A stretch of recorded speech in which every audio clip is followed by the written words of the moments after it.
ஓம் சாய்ராம். என் அன்பு செல்லமே, என்னுடைய அழகான தங்கமே, வாழ்க்கையில் எப்பொழுதுமே கஷ்டப்பட்டு கொண்டுதான் இருக்கிறாய். நினைவு தெரிந்ததிலிருந்து உன்னுடைய வாழ்க்கையில் ஒவ்வொரு இடத்திலும் அவமானங்கள், ஒவ்வொரு இடத்திலும் அசிங்கங்களை பட்டு கொண்டு தான் இருக்கிறாய். உன்னுடைய வாழ்க்கையில் நீ என்ன நினைத்தாய்? எல்லாமே உனக்கு இப்படிதான் இருக்கும். நான் ஒரு அதிர்ஷ்டம் இல்லாதவள், துரதிர்ஷ்டசாலி. நான் எதை எடுத்தாலும் எனக்கு தொட்டதெல்லாம் எப்பொழுதும் துவங்கியதே கிடையாது. எல்லாவற்றையும் இழந்து விட்டேன். இதற்கு மேல் என்னுடைய வாழ்க்கையில் எதையும் நான் பார்க்கவே மாட்டேன் என்று நினைத்து விட்டாயா தங்கமே? அப்படியெல்லாம் ஒன்றுமே கிடையாது. உன்னுடைய வாழ்க்கையில் தொட்டதெல்லாம் துவங்கும் இடத்தில்தான் நீ இருக்கிறாய்.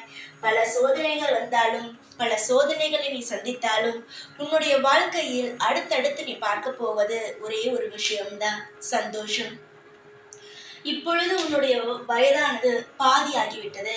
அதாவது ஒரு பாதி கழித்து விட்டாய், இன்னொரு பாதி வயது இருக்கிறது. அந்த வயதில் நீ என்ன நினைக்கிறாய்? நாம் இத்தனை நாள் கஷ்டப்பட்டோம், இந்த வயதிலும் நாம் அதே கஷ்டம்தான் பட போகிறோம். இனிமேல் நம் வாழ்க்கையில் வரப்போகும் ஒவ்வொரு காலகட்டமும் இதே மாதிரி தான் கஷ்டப்படுவோம் என்று.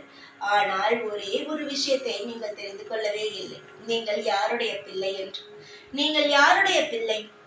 என்னுடைய பிள்ளை. உங்களை அப்படியெல்லாம் கஷ்டப்பட விட மாட்டேன். உங்களை ஒவ்வொரு நாளும் வாழ வைத்து ரசிப்பேனே தவிர, உங்களுடைய வாழ்க்கையில் எல்லா விதமான ஐஸ்வர்யங்களையும் தன தானியங்களையும் உங்களுடைய வாழ்க்கையில் நான் தருவேனே தவிர, மற்றபடி உங்களுடைய மனம் கஷ்டப்படும் அளவுக்கு எந்த ஒரு விஷயத்தையும் தரமாட்டேன். ஓம் சாய்ராம் என்று ஒவ்வொரு முறையும் நீ சொல்லும் பொழுது, சாதாரணமாகவே நீ சொல்லும் பொழுது, எந்த ஒரு உதவியுமே இல்லாமல் சாதாரணமாக ஓம் சாய்ராம் என்று நீ சொல்லும் பொழுது, இந்த சாயாகிய நான் உன் பக்கத்தில் வந்து நிற்கிறேன். உன்னுடைய வாழ்க்கையில் அனைத்து விஷயங்களையும் உன்னுடைய வாழ்க்கையில் கொண்டு வந்து நான் சேர்க்கிறேன். புரிகிறதா? அப்படி இருக்கும் பொழுது உன்னுடைய வாழ்க்கையில் நீ இன்னல்களை தான் சந்திக்கிறாய் என்ற பொழுது நான் உன்னை எப்படி கைவிடுவேன்? நீயே சொல் பார்க்கலாம். உன்னை ஒரு பொழுதும் ஒரு நாளும் நான் கஷ்டப்பட விட மாட்டேன். உன்னை தூக்கி நிறுத்துவேனே தவிர, உன்னுடைய வாழ்க்கையில் ஒவ்வொரு நாளும் உன்னை தூக்கி நிறுத்தி உனக்கு என்ன வேண்டும், எது தேவையில்லை என்பதை பார்த்து பார்த்து செய்வேனே தவிர, உன்னை கஷ்டமான ஒரு காலகட்டத்தில் நிற்கவும் விடமாட்டேன். அதை பார்த்து கொண்டு சந்தோஷமாக இப்படித்தான் அப்படித்தான் என்று இருக்கட்டும் என்று நான் விடமாட்டேன். ஏன் தெரியுமா? நான் மனிதன் அல்ல, தெய்வம். உன்னை படைத்த தெய்வம். மனிதர்கள்தான் கஷ்டப்பட்டு அவர்களை வேடிக்கை பார்க்க வேண்டும். இவன் கஷ்டப்படட்டும், இவன் கஷ்டப்பட்டால் தான் இவனுடைய வாழ்க்கையில் நாம் சந்தோஷமாக இருக்கலாம் என்று நினைப்பார்கள். ஆனால் நானோ என்னுடைய பிள்ளைகளை சந்தோஷமாக தான் வாழ வைப்பேன். எந்த ஒரு நிலையிலும் என்னுடைய பிள்ளைகள் கஷ்டப்படட்டும் என்று நான் நினைக்கவே மாட்டேன். புரிகிறதா? நன்மைகளானது உனக்கு இருக்கட்டும். நன்மைகள் எப்பொழுதுமே என்னுடைய பிள்ளைக்கு அமையட்டும் என்று தான் நினைப்பேனே தவிர, என்னுடைய பிள்ளைகள் கஷ்டப்படட்டும் என்று நான் ஒரு பொழுதும் நினைக்க மாட்டேன். புரிகிறதா என் தங்கமே? எத்தனை நாள் தான் நீயும் கஷ்டப்படுவாய்? இத்தனை நாள் தான் நீயும் உன் வாழ்க்கையில் துன்பத்திலேயே இருப்பாய். இனிமேல் உன்னுடைய வாழ்வில் துன்பம் என்ற ஒரு விஷயம் இடமே கிடையாது. உன்னுடைய வாழ்க்கையில் இனிமேல் துன்பம் என்ற ஒரு பேச்சுக்கு இடமே கிடையாது. இனிமேல் உன் வாழ்வில் இன்பம் இன்பம் இன்பம்தான். பேரின்பத்தை பார்க்க வேண்டிய நாள் வந்துவிட்டது. அது இன்றுதான். இன்னும் கொஞ்ச நேரத்திலேயே மிகப்பெரிய ஒரு மாற்றத்தை உன் வீட்டை தேடி வர வைப்பேன். உன்னுடைய வாழ்வில் நீ தோற்று விடுவாயோ என்று நினைத்த ஒரு விஷயத்தில் உன்னை நான் ஜெயிக்க வைப்பேன். நிறைய துன்பங்களை நான் கொடுத்து விட்டேன். நான் கொடுப்பதை விட உன் கர்மவினையானது கொடுத்து விட்டது. அந்த அனைத்து கர்மவினையையும் முடித்து வைத்து உன்னுடைய வாழ்வில் ஒரு பேரின்ப மாற்றத்தை நான் உனக்கு தரத்தான் போகிறேன். உன்னுடைய வாழ்க்கையில் நீ இனிமேல் செழிக்கத்தான் போகிறாய். நீ இந்த வாக்கினை கேட்டு முடித்த சற்று நேரத்திலேயே உன்னுடைய வாழ்க்கையில் மிகப்பெரிய ஒரு இன்பமானது வந்துவிடும். நீயே ஆச்சரியப்படுவாய். இன்னும் கொஞ்ச நேரத்தில் எல்லாம் நடக்கும் என்று சாய் சொன்னார். இன்பமானது வந்துவிட்டதே என்று. ஆம், நான் சொன்னால் செய்வேன் என்பதை உனக்கு காட்ட வேண்டும் அல்லவா? அதனால் உன் வீட்டை தேடி உனக்கு தேவையான ஒரு விஷயத்தை நான் கொண்டு வந்து தரத்தான் போகிறேன்.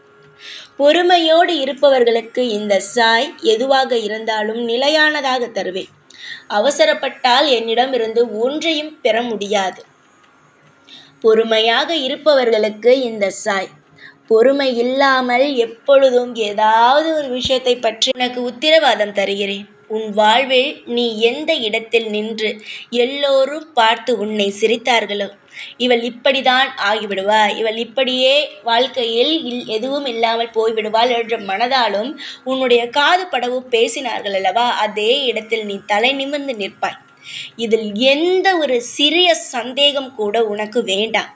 உன்னுடைய வாழ்வில் நீ தோற்று போன இடத்திலேயே நீ ஜெயித்து அடுத்த கட்டம் உன்னுடைய வாழ்க்கையில் மிக பெரிய பிரகாசமான ஒரு இடத்தை நீ அடைவாய். இதெல்லாம் எப்படி சாய் நடக்கும், எப்பொழுது நடக்கும் என்றால், இன்னும் சற்று நேரத்திலிருந்து உன்னுடைய வாழ்க்கையில் மாற்றங்கள் நடக்க ஆரம்பிக்கும்.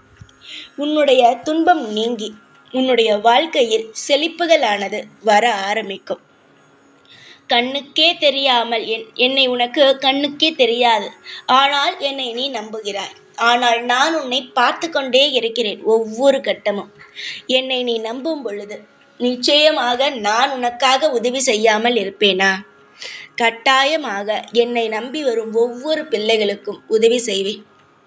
உங்களுடைய நீங்கள் வளர்ந்திருக்கலாம், உங்களுக்கு வயது ஆகிக்கொண்டே இருக்கலாம். ஆனால் நீங்கள் எப்பொழுதுமே எனக்கு பிறந்த பிள்ளைகள்தான். உங்களுக்கு ஒன்றுமே தெரியாதுதான். நீ எப்படி உன்னுடைய பிள்ளையை நினைப்பாய், என் பிள்ளைக்கு ஒன்றுமே தெரியவில்லை என்று? அதே போலத்தான் நானும் நினைப்பேன், என்னுடைய பிள்ளைக்கு ஒன்றுமே தெரியவில்லை என்று. கட்டாயமாக உன் வாழ்வில் நீ பல செழிப்புகளோடும் இன்பங்களோடும் வாழும் நாள் வந்துவிட்டது. உன்னுடைய துணையும் உனக்கு ஆதரவாக இல்லை, உன்னுடைய பிள்ளைகளுக்கும் ஆதரவு தரும் வயதும் இல்லை. எப்பொழுதும் நீ தனிமையில் தான் இருக்கிறாய். உன்னுடைய கஷ்டங்களை வெளியில் சொன்னால் சிரிப்பதற்கு ஆட்கள் இருக்கிறார்களே தவிர உனக்கு ஆறுதல் சொல்வதற்கு ஆட்கள் கிடையாது. ஒரு விஷயத்தை நான் சொன்னால் அதை மற்றவரிடம் போகாமல் இருப்பதுதான் உண்மையான ஒரு உறவு, நட்பு. ஆனால் நீ ஏதாவது ஒரு விஷயத்தை நீ சொன்னால் அது உடனடியாக மற்றவரிடம் சொல்லி அதன் மூலமாக சிரித்து கொண்டாடுவது உண்மையான உறவு கிடையாது. இப்பொழுது உன்னிடம் இருக்கும் உறவுகள் அனைவரும் அப்படித்தான். துணையும் சரியில்லை, பிள்ளைகளும் உனக்கு ஆறுதல் சொல்லும் வயதும் கிடையாது. உன்னுடைய உறவுகளிடம் போய் சொல்லலாம் என்றாலும் அவர்கள் எப்பொழுது நீ ரோட்டுக்கு வருவாய் என்றுதான் பார்த்து கொண்டு இருக்கிறார்கள். இந்த நிலைமையில் நீ மிகவும் கஷ்டப்படுகிறாய். உன்னுடைய கஷ்டங்கள் விலகும், உன்னுடைய துன்பங்கள் விலகும். நீ கொடிக்கட்டி பறக்கும் நாள் வந்துவிடும். உன்னுடைய நிலைமைக்கு நிச்சயமாக மிகப்பெரிய ஒரு இடத்தை நீ பிடிப்பாய். யாரெல்லாம் உன்னை கேலி கிண்டல் எல்லா விஷயத்தையும் செய்தார்களோ அனைவருமே வெக்கப்பட்டு தலைக்குனியும் அளவுக்கு உன்னுடைய வாழ்க்கையில் பேரின்பத்தை நீ அடைவாய். இதில் எனக்கு துளி சந்தேகம் கூட கிடையாது. உனக்கு சந்தேகமாக இருந்தால் நடக்கும் வரைக்கும் காத்திரு.